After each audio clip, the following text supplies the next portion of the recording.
Your dreams are bigger, bolder, and more badass than the life you're living now, but something just keeps getting in the way. Join certified coach and former therapist Diann for the Driven Woman podcast. She'll show you how to get rid of whatever is holding you back so you can stop spinning your wheels and up-level your life. Get ready to hop in and buckle up. This is the Driven Woman podcast, and we're heading for the fast lane.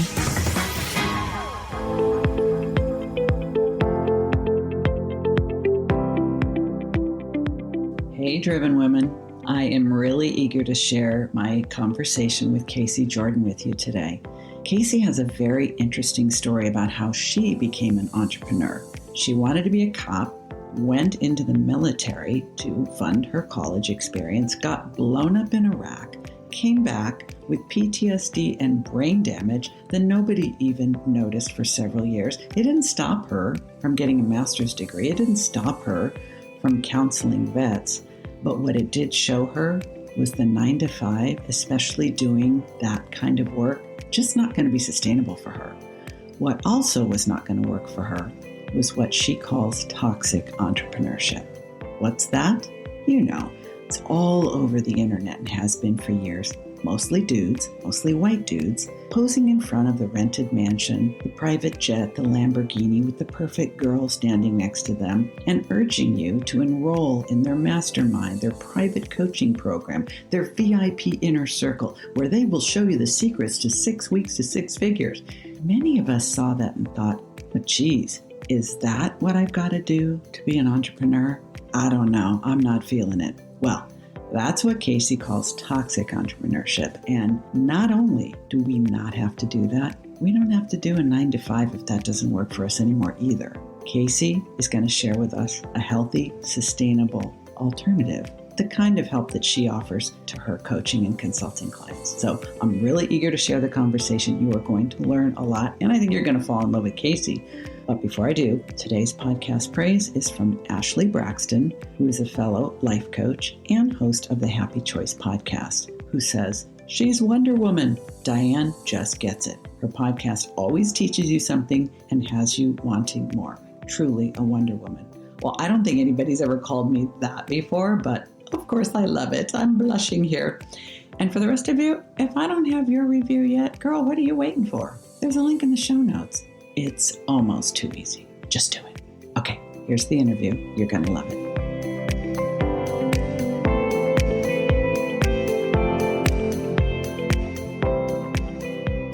Today, I am happy to welcome Casey Jourdan. Casey caught my attention when she led in our first connection with telling me how she was blown up in Iraq. And I thought, that got me curious. But she has so much more to offer than just that story. Casey has learned how to become an entrepreneur without driving herself crazy, without working around the clock, without chasing after every shiny new object.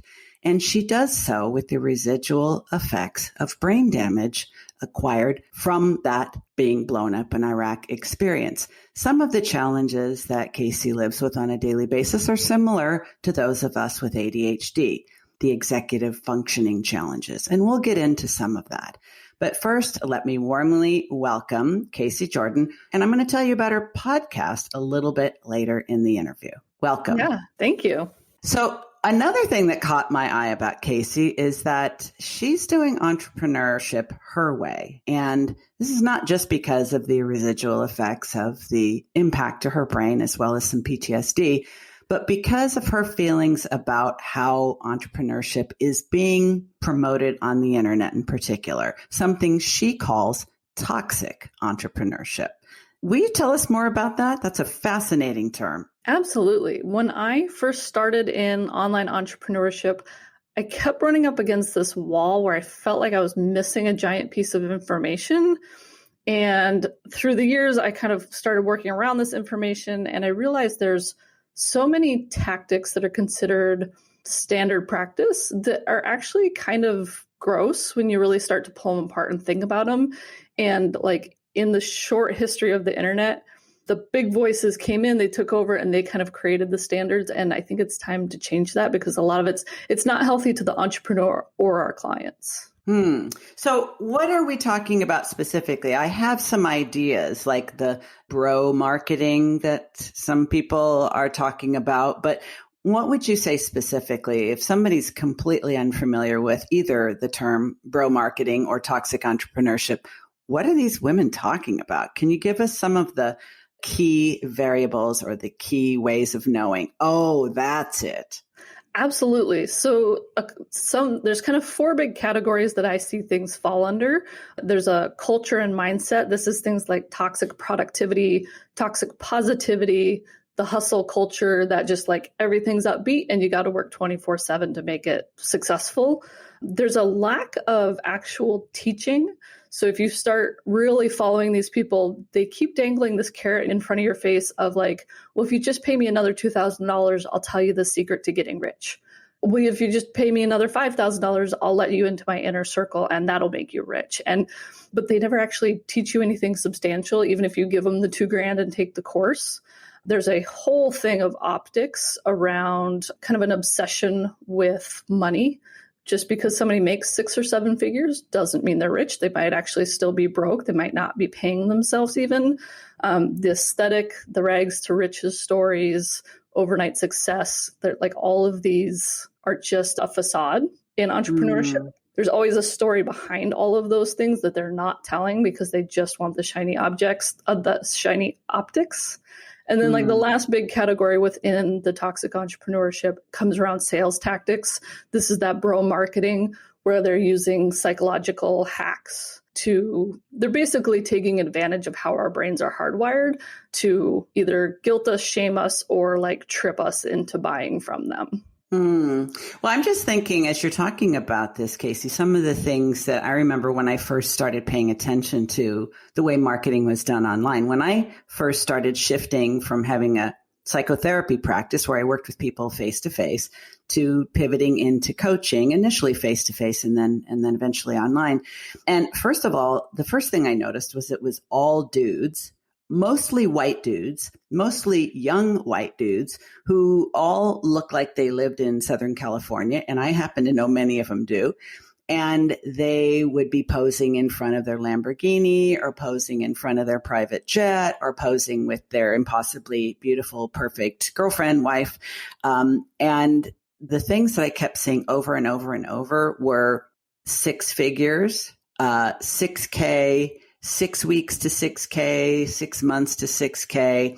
And all of a sudden you just started noticing everybody saying, I just want to get to 6 figures. I just want to make 100K. I want to be in the 100K club. And it's like, why? I mean, if you actually ask people, why exactly do you need 100K? And well, I just know that's how much I want to make. But how do you know? And I think it's like, I don't think people really realize when somebody is playing a part and it's really convincing, they teach us what we're supposed to want. And then we think we want it. So we just get on that treadmill and just start following. And of course, there's the funnel, the ubiquitous funnel, which is start broad, lead you down small. You get deeper and deeper and deeper into their world. But I've been in a couple of those funnels, as I'm not proud to admit it, but I have spent not 6 figures, but 5 figures on people who got me hooked, reeled me in, and I was flopping around in their boat, gasping for air and wondering what the hell I was even doing there. I think this is what you're talking about, right? Absolutely. Exactly what I'm talking about. Yeah. And this is, so like the funnel, like that kind of reminds me, like within the sales tactics, there's a lot of lack of consent. Like just because I buy a $12 thing from you doesn't mean I want to get 800 more emails from you.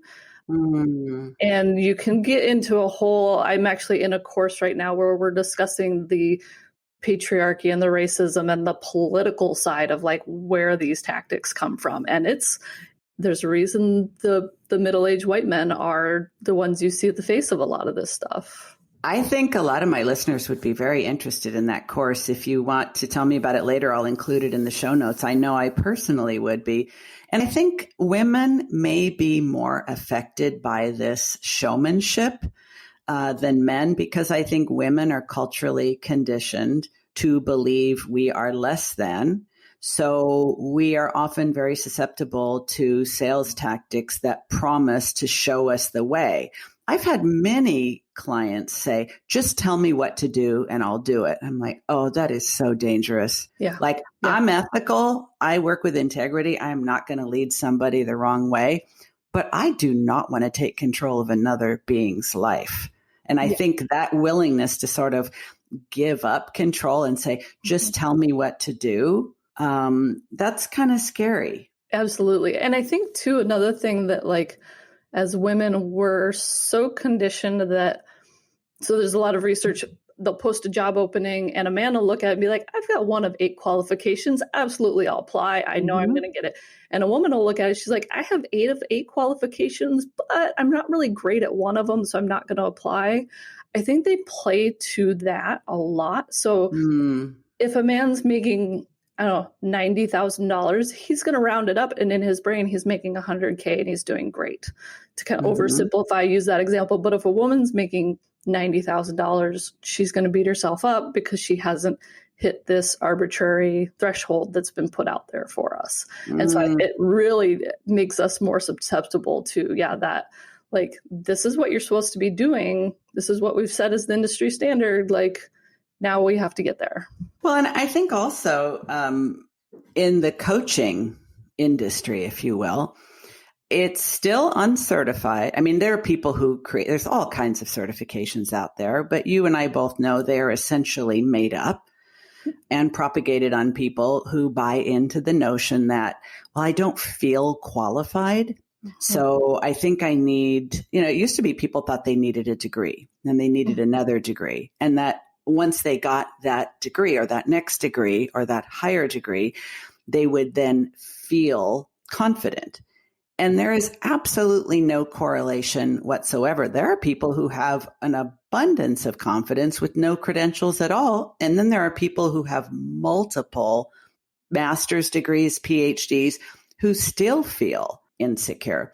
I will link also to the article from Atlantic Magazine. I believe it's February 2018, called The Confidence Gap. I talk about it often because it is exactly what you're talking about, Casey, that a man will apply for a job when he meets half the criteria and feel that it's completely appropriate that he gets it. But a woman won't even apply unless she meets 100%. And even then she'll consider herself lucky if she gets an interview. There's something seriously wrong with that. And I know that women are not born insecure and believing they're inadequate. It is learned. But when we get sucked into this toxic entrepreneurship, we do not realize why it could be 5 years and $50,000 spent on courses and coaches and consultants and mentors and gurus and classes and thousands of hours reading blogs and listening to podcasts and watching YouTube videos. And they still feel like they're nowhere near 6 figures. Or some of them aren't even making any money at all. And I personally know of one woman who almost went bankrupt trying to become a coach. Yeah. And she's probably not the only one. So I want to talk a little bit about your background, because you didn't fall into entrepreneurship because you came back from the Middle East with brain damage. You were a mental health counselor working with vets and no stranger to the effects of trauma. Do you mind telling us why you decided to go into the military to begin with? Because it is an interesting choice. Yeah. So my caveat is always that I enlisted pre 9/11. Like, for those of us that are at age, we know that like cultural political shift that happened with the terrorist attacks. I actually enlisted when I was 17, 3 months before those attacks. And I wanted to be a cop when I grew up, and I wanted to be National Guard so I could stay home and help with forest fires, which is what our National Guard did every summer. And they had just started a military police unit in my town. So it was this perfect way to build my resume, pay for college, start to work in law enforcement and get to know law enforcement, all while I was still, quote unquote, too young to be a cop. And then the towers got hit at the beginning of my senior year of high school. And because I was in high school, I was safe from any immediate deployment, but that instantly changed the entire face and function of our military. That is for sure. But, a lot of my listeners, like me, identify with the traits of ADHD, whether they're officially diagnosed or not. And I happen to know that there's a lot of folks with ADHD in the military, in the police force, as first responders. Because of our dopamine deficiency, we're very much drawn towards excitement, adventure, and risk. Now, I know that you do not identify with ADHD, although you have some extended family who does. But what is it about wanting to be a police officer or wanting to be in the military that was so attractive to you? I'm almost embarrassed to say this, but really it was a way to pay for college. It wasn't. It's practical. The stocks that my parents had put aside for me crashed, and I lost my college fund about a year before I was supposed to, graduate high school. And my mom said I was going to college and I was going to figure out how to pay for it. And really the law enforcement draw was that my brother had struggled a lot. My older brother had struggled a lot with drug use and managing that. And I saw the toll that took on our family, and I wanted to be the fixer. And so if I went into law enforcement, maybe I could prevent other families from going through like what I went through. And so really my drive was, being able to help. And I was born and raised in the same town. And so I wanted to be a cop in that town and just make the world a better place. I think that's a lovely thing. And do you feel that any less so as a result of the things that have happened in your life? Because your incident was in 2003, 2004. That was during your deployment? 2004. So you were just a teenager then, and it was within months of you arriving in Iraq. You're no longer affiliated with the military. Nope. How do you feel about that decision? I mean, about joining and the whole big picture of it? Yeah, because the truth is, Casey, as we all know, we have our plans and then life interferes. Yep. So you had a really good, solid, practical plan. Like, I'm going to do this. It's going to pay for college. I'm one of the good ones. I want to be there for people, and I want to prevent other families from suffering the way my family did. That is all wonderful, beautiful. But you paid a very high price for following that path. And so something I'm always curious about is there are people who will come back with an injury like the one you had, and they pull the victim card off the card pile, and that's the card they will continue to play for the rest of their life, whether their injuries were serious or minimal. You are not that person. So I'm curious how you feel now about the choice to go there, what happened, the aftermath, and where it's led you since. I wouldn't go back and change it. I can say that much clearly. It put me on the trajectory that I'm on. It made me who I am. It's brought me the opportunities I have. I've had a couple of times since coming home where parents have called me and said, hey, can you talk my kid out of joining the military? And I said, no. I said, I won't do that. I said, I will have a very, very, very real conversation with them about the risks, especially about females in the military, the risks of sexual trauma. Like, I will lay it out for them. I'll also talk about like the amazing friendships I had. There was times where we had a lot of fun in the Middle East. Like if it was a country I felt I could safely visit again, I would probably go back. It's a fascinating culture. So I'll lay it all out as honestly as I can, but I won't ever tell somebody that it was a bad idea. And I didn't go into law enforcement. By the time I got home, I realized that that is not what I'm hardwired for. There was some years of struggle that I wish I could have seen better what was going on, but I think that's just the reality of PTSD. My brain injury also wasn't diagnosed for the first 5 years I was home. So we were only working with the information of post-traumatic stress. As though that's an insignificant thing. Right. But what we didn't realize is there was some cognitive things. So I had to learn how to read again. I have visual spatial damage. So my brain translating font off the paper and turning that into language in my brain, that part got damaged. And I didn't realize why I was flunking out of college classes because I didn't know that my brain wasn't doing what it was supposed to.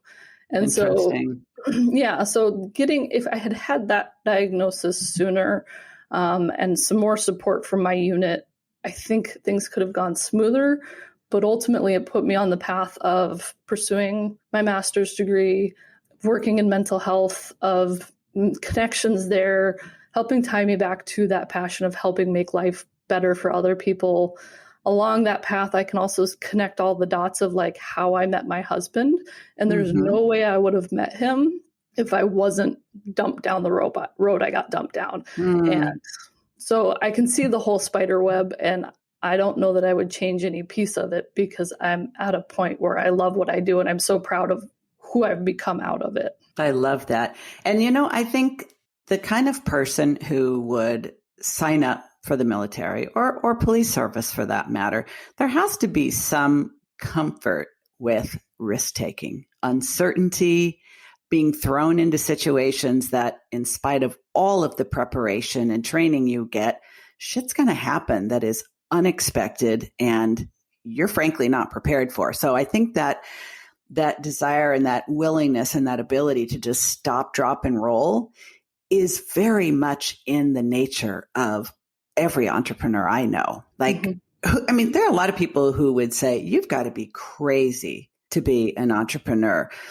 For decades, our parents and our grandparents said, your goal in life is to get a good education, find a person that you can live with, find a good job at a good company, preferably with benefits and the magical term job security, and stay there. Now, the world of work has changed incredibly in the last few decades, but I don't think anyone is going to stay at one company for a career anymore. They're probably not going to stay in a single career. Your generation and beyond are going to have multiple careers. So the ability to do that stop, drop, and roll, I think really prepares you for entrepreneurship. But how did you actually end up in entrepreneurship and deciding to become a business strategist for new and emerging entrepreneurs? I grew up in a family of entrepreneurs. Actually, my dad, of all the examples you just gave, my family has managed to do it all wrong. My dad was an entrepreneur. My mom started her own business in her late 40s and went on to be nationally award-winning in what she does. My husband has been with his company 20 years, and so he is one of the anomalies in our generation who has found a career and stayed with a company. But for me, entrepreneurship was always something I saw and I knew was an option. And as I was working in mental health, I realized that I was not managing my trauma well enough to be helping others with their trauma. This was 7 years after I came home from Iraq, and especially doing counseling with veterans. And I was also doing crisis counseling with high school students. I was so trashed by the end of the day by helping work with them that I knew I couldn't sustain that. And so I was starting to look for other options. My husband and I were realizing the extent of the toll that the brain injury takes on my life. It's hard for me to maintain a quote unquote normal job, 40-hour a week job, because of how my health ebbs and flows. And I had discovered the fitness industry, and that's actually where I started. So I actually remember it was on our honeymoon, sitting in a bar in Jackson Hole, Wyoming. And we were kind of talking about like, okay, we're married. What's next? And I said, well, I kind of think I want to quit my job and try running my own business. Now that you're stuck with me forever, I'm going to drop that one in your lap. Surprise. Yeah, exactly. And as he has so often done, he rolled with it. And we sat there and we kind of talked through numbers and like the job that I was in, which I was relatively new at. And we kind of laid out the plan. He's like, okay, I stay there for about 6 more months, play fair with them, pay off some bills, and then you can quit your job and we'll give this a go. And the idea was I would quit my job, start my business, and then we'd start trying for a family, and my company would already be established by the time we had kids, and I could be the work-at-home mom. And that didn't work out. We can go into that in a second. But from the fitness industry, I realized I didn't want to work in that industry full time. And so I morphed. You get tired of writing meal plans. There's a lot of toxicness in the fitness industry. I mean, the diet culture, there's so many amazing books coming out about like intuitive eating and stuff like that. And that didn't exist 7-8 years ago. It's a good point. And you know what's cracking me up, Casey, is like for somebody who does not have ADHD, you definitely veer towards all the environments that attract us. Like Yes. there's so many people with unidentified ADHD in the fitness industry because, and one of my previous guests, it was a client success story with my adorable client, Nora. She actually was self-medicating her ADHD symptoms through competitive weightlifting. Yeah. Because vigorous exercise, demanding exercise, intense exercise, competitive exercise really does create the discipline, the routine, the structure, the focus, all the things that help an ADHD brain operate at its best. So you may not be ADHD, but you are definitely an affiliate because you go to the places that we populate. It's so funny. But while you're there, you realize, you know what? I thought the military was for me. I realized it's not. I thought the police service career path was for me. I realized it wasn't. I'm going to try the fitness industry. Nope, that's not. And what I love about this is so many people feel like they have to pick and stick. They settle on something because their guidance counselor told them or their parents told them or it's what their friends are doing. And they feel they just have to make it work. In spite of the fact that there may be an abundance of evidence, it does not suit them at all. But they keep forcing themselves because they went to school for it, because they have all the student loans, because their parents we disappointed. You know what? Sometimes you just have to make a change. And you are a person who has allowed yourself to make a lot of changes. And each time you do, you just roll with it. Well, this didn't work out. That didn't work out. And, you just keep on going. Well, and as I was going through this, I was trying to figure out, because then I start feeling bad, like I'm a flake, because culturally we're taught that you should pick a thing and stick with it. Here I have a master's in mental health. I know I'm a good therapist. I should be doing that. And I realized as I went through several more iterations on what I wanted to try to create as a home-based business, I realized the bigger story, the bigger root of it all is I love starting businesses. I love the initial 6 months to a year. There's a lot of excitement and energy and planning and chaos. And so my husband told me I wasn't allowed to. Are you sure you don't have ADHD? Maybe it's growing up too close proximity to my brother. I don't know, but actually, you know what I think it really is, in all honesty, because you're too good a planner, Casey, to be a person with ADHD. Like you naturally plan. Yes. I think, honestly, there's a lot of crossover in the personality traits of those with ADHD and the personality traits of folks who are drawn into entrepreneurship. And by growing up with entrepreneurs as parents and seeing the ups and downs and seeing, well, it could go really well like it did with your mom, or it could go bust like it did with your dad. You had examples to follow. And I think that's very fortunate because most of us go into this without any context whatsoever, which means we have to unlearn all of the mindsets and the habits of being an employee. And that can take a long time. That could be really hard. That's one I spend a lot of time with clients with. And so the reason I end up as a business strategist is my husband told me I wasn't allowed to start any more businesses. So I started a business helping people start businesses. And aren't you clever? And I won. And it's perfect. It's perfect. Well, let's talk a little bit more about exactly what it is you do, because not everybody is familiar with the term business strategist. You're not a coach exactly. You're not a consultant exactly. And we both know that I think there's never been a better time to be an entrepreneur, especially as a woman. Many of us are facing ageism and sexism in the workplace. We get pushed out. We're not paid as well. There's all the reasons.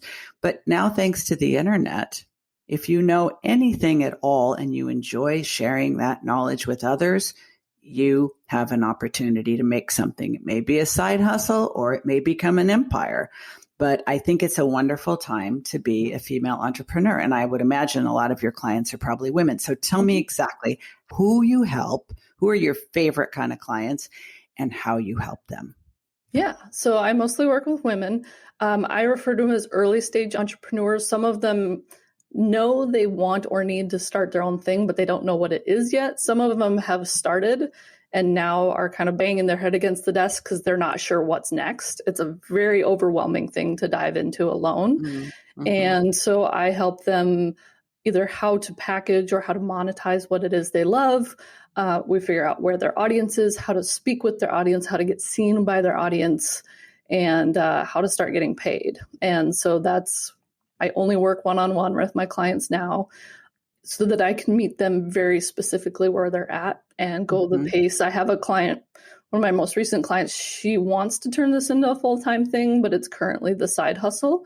And so as we work together, I help create like action steps, like here's your to-do list for the week, but I'm always doing that with their feedback. And she said, I have a really crazy week at work this week. I'm like, cool, then you're going to do this one little thing. You're going to make this one little phone call, but it means you move forward this week. I talk to my clients a lot about baby steps and we talk about entrepreneurship and these big leaps and bounds and these big shiny things and all the stuff we're quote supposed to do, launch a course, build a membership site, whatever is baby steps. Like, let's not worry about that yet. Like, what can you do today to move you a little bit closer to whatever your goal is? That we were talking earlier about that 100K, that arbitrary number. One of the things we do is figure out how much money do you need to make? How much money do you want to make? Why you want to make that much? Like, I want a massage every week, so that costs this much. So I need to know I need to make this much to be able to afford that luxury in my life. Like, we'll break it down and then we can reverse plan from there. Like, what kind of client load does that look like? What kind of products are you going to make? Because I also run a product-based business. And so I'm doing more consulting that direction. And so like, how do we do it so it's right for you? This sounds perfect for a lot of people I know. And honestly, Casey, it sounds like the opposite of toxic entrepreneurship. That's what I'm shooting for. A lot of what I've learned and what I see as I put it through my lens of my brain injury and the PTSD, the anxiety, depression that come with that, like I said, I can't buy into the hustle culture. There are people who work 24/7 and they love that and they thrive on that. It's not me. And I can't work in an industry that says I have to do it that way. And so for me, there's also I try to be very honest about how I run my business to compensate for my health. And can you say something specific about that? Like, I would imagine a lot of the people that are listening who think I have chronic fatigue, I have anxiety and depression, I have an autoimmune condition, I have whatever. It's one of the reasons why specifically an online business and self-employment as entrepreneurship is so perfect, because if you need to take a nap in the day, if you need to work late at night because you sleep till noon, you can build the business that fits your life and your limitations. So I would imagine that you're probably really skilled at helping people make the business that fits them instead of trying to fit themselves into this preordained hustle and grind box. Absolutely. I try to come at every client with every tool I have. So like you said, that I'm an early bird. I'm not going to tell you have to have a 5 a.m. routine to be a good entrepreneur. That's BS. If you like to work starting at 11 p.m., we'll figure out how to put that in your schedule and how to make sure we still have time to connect. I don't work more than 20 hours a week is my goal. I have a giant sticky note actually on my computer or monitor reminding me to be intentional with my time during the day and only work a few hours a day. My entire quarter planning system is built around I work 6 weeks on, 1 week off, because I found that my body was kind of naturally doing that, where I do really good. I've got great energy. Things are flowing. They're jiving. And then I kind of crash and burn around 5 or 6 weeks and I just don't get out of bed for a week. And so then I used to negatively internalize that because I should work all the time. Hustle culture creeps in, even though I'm not working 24/7. And so actually just this year I've started trying this is I'm going to work 6 weeks. There's a couple things that week that I just couldn't rearrange, but no client calls, no podcast recording. That week is off. I get to play computer games and nap and watch Star Trek. And then I pick up and I already know what the first task is on that next week after the break week. So things like that. That's beautiful. I'm sure there are plenty of people listening who are like, I want to do that. And the thing that's so interesting to me, and we all fall into this until we catch ourselves, is you don't need to create a business that feels like a job. You don't need to fit into any box. You make your own box or kick the box to the curb and have no box at all. There's no reason why you can't create the business that suits you. And I think you're never going to be feeling the toxicity otherwise, whether it's health, mental health, family, or just you like a lot of freedom. Yeah. And that's the thing I like to work on with my client is kind of unraveling, what do you want this to look like? What do you want this to feel like? Even in context of branding. Yeah. You've been to my website. Like, there's not a lot of words and a few of them are cuss words. Like, that's me. All of my photos, I'm wearing a black t-shirt in front of graffiti painting in an alleyway. Mm-hmm. It took me a long time to realize that I don't have to wear a blazer when I get on calls with clients. I can wear a hoodie. When I'm on social media, I cuss a lot when I talk normally. So that's why I wanted to. Why am I censoring? Yeah, why? Although we've been pretty clean, right? I can still. There's this like unconscious professional switch in my brain after having been in the military and in law enforcement.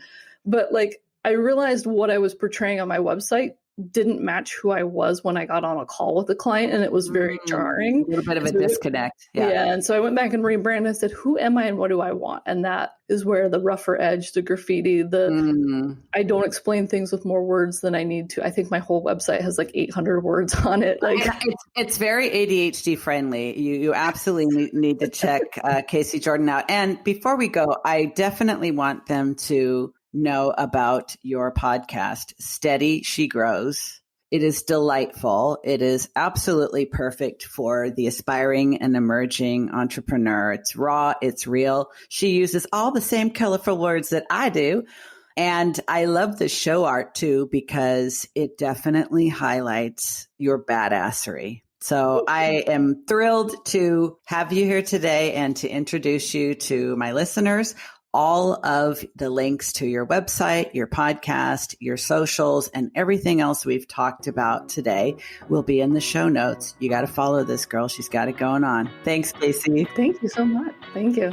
Hey, it's Diann. Can I be honest with you? At the beginning of each new year, I always told myself, this is the year I'm going to get my habits dialed in. This is the year I'm going to be crystal clear about my goals and I'm going to crush them. This is the year I'm going to get my shit together on every level and I'm going to do it all by myself. Been there, done that, got a whole stack of t-shirts. But you know, it wasn't until I started working with my own coach that I realized what a difference it makes to have guidance, support, and accountability from someone who's not only like-minded, but like-brained. Yeah, I'm talking about another driven woman, entrepreneur, who also has ADHD and has got it going on. I have 2 openings in my signature one-on-one 12-week coaching program, and one of them might have your name on it. There's a link to a free consult with me in the show notes if you think this might be the year that you really get serious and go all in on an ADHD-friendly business and life. While you're thinking about that, have a listen to what one of my clients' success stories has to say about the difference it made to work with me.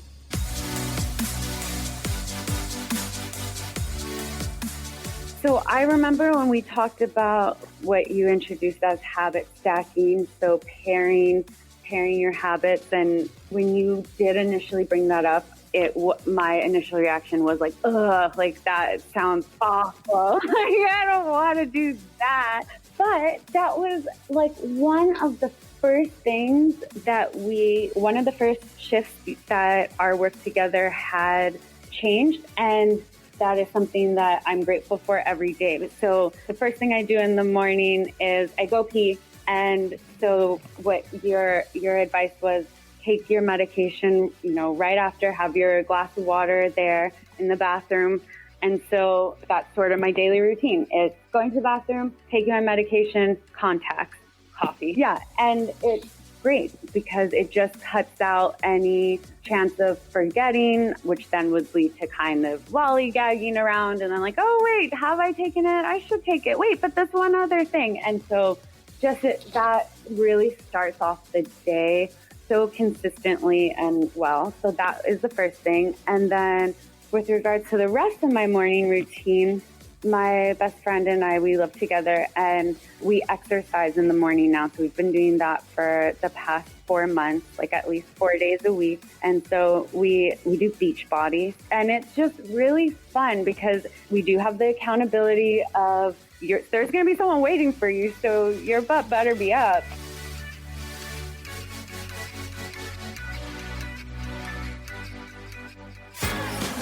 You've been listening to the Driven Woman podcast with Diann Wingert. Want more straight talk and strategy each week that will take you from spinning to winning?